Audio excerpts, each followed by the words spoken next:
Yes, sir. With our costs going up so much all the time, what are we doing to help the senior people that are on fixed incomes to be able to keep up? It doesn't seem like we're anywhere near.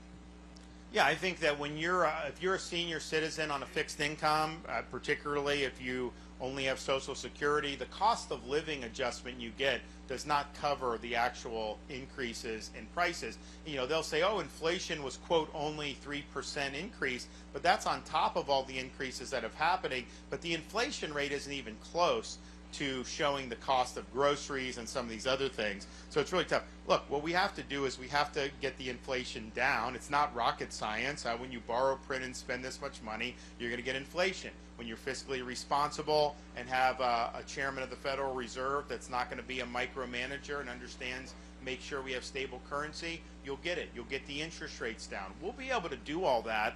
We just need a change in policy, but it affects people who are elderly on fixed income in a big way. It also affects young people who are going out into the real world, trying to start families, doing all this stuff. Buying a new home now, I mean, it's cost prohibitive for a lot of these folks because the mortgage payment is so much more. The average mortgage payment today, with interest rates where they are, is about twice what it would be for the average priced home 5 years ago, just on a monthly basis. Well, people aren't making twice as much as they did 5 years ago. So you got to get those interest rates down. And it's also hurt the housing market.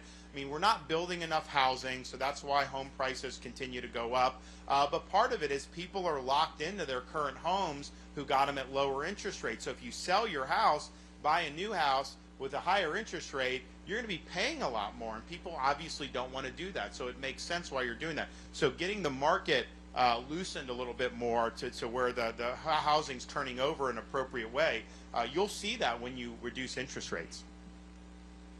Yes? A lot of them